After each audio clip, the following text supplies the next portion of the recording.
જય શ્રી કૃષ્ણ. સ્વાગત છે તમારું છાયની વાનગીઓમાં. હમણાં દિવાળીમાં આપણે બધાના ઘરે નાસ્તો કરીને અને સ્વીટ ખાઈને કંટાળ્યા છીએ, તો તમારા માટે આ એક કમ્ફર્ટ ફૂડ છે, જે દેખાવમાં તો સુંદર છે જ, સાથે ખાવામાં એટલું જ ટેસ્ટી લાગશે. તો ચાલો બનાવીએ. તેના વઘાર માટે એક પેનની અંદર 1.5-2 પાવડા જેટલું તેલ લેશું અને તેલને બરાબર ગરમ થવા દેશું. તેલ ગરમ થાય પછી એની અંદર 1 ચમચી રાઈ, 1/2 ચમચી જીરું અને 1/2 ચમચી આખા મેથી દાણા નાખશું અને રાઈ જીરુંને બરાબર ફૂટવા દેશું.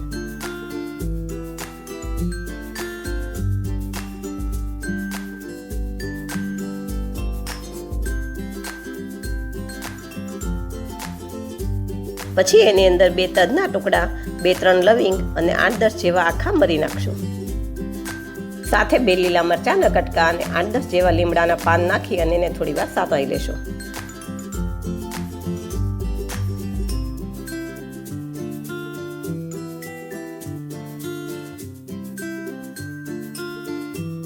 હવે મેં એક ડુંગળી કાપીને લીધી છે, એ નાખશું અને એને થોડી વાર સતળવા દેશું. ત્યાં સુધી આપણે ચોખા જોઈ લઈએ.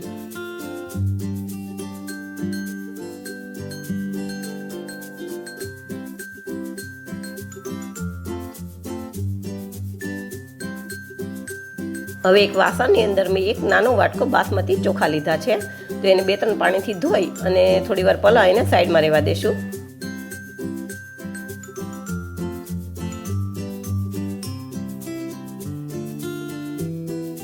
હવે આ બાજુ આપણી ડુંગળી પણ સતળાઈ ગઈ છે, તો એની અંદર મેં 1/2 કપ જેવી મેથીની ભાજી લીધી છે.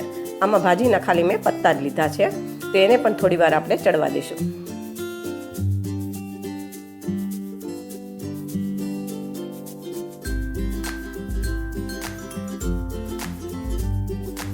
હવે થોડી વાર પછી જે વાટકાથી આપણે ચોખા લીધા હતા એ જ વાટકાથી 4 વાટકા આમાં છાશ નાખવાની છે. આમાં છાશ મેં મોળી લીધી છે.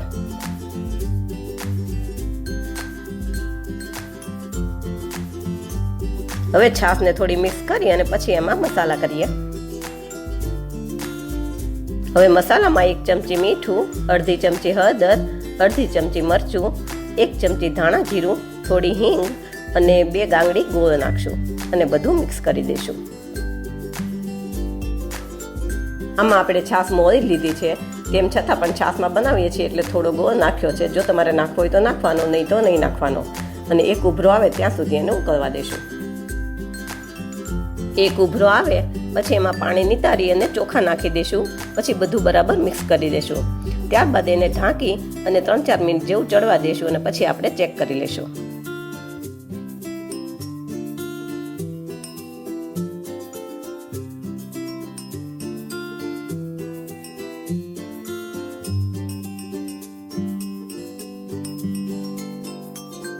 હવે થોડી વાર પછી જોઈએ તો ચોખાને હજી ચડવામાં થોડી વાર છે અને છાશ પણ થોડી ઓછી લાગે છે.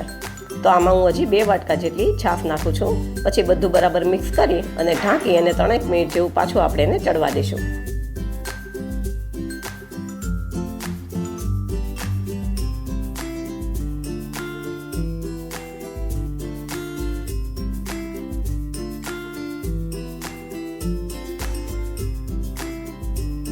હવે થોડી વાર પછી જોઈએ તો હવે આપણા ચોખા બરાબર ચડી ગયા છે. આમાં આપણે ચોખાને રસાવાળા બનાવવાના છીએ એટલે વધારે છાશનો ઉપયોગ કર્યો છે. હવે એમાં થોડી કોથમીર નાખી અને બધું બરાબર મિક્સ કરી દઈશું.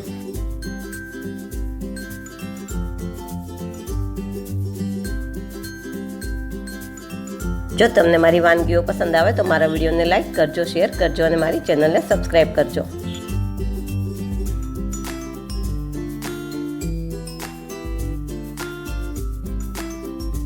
તૈયાર છે આપણા ટેસ્ટી મસાલા ચોખા. ફરી મળીએ એક નવી વાનગી સાથે. Thank you.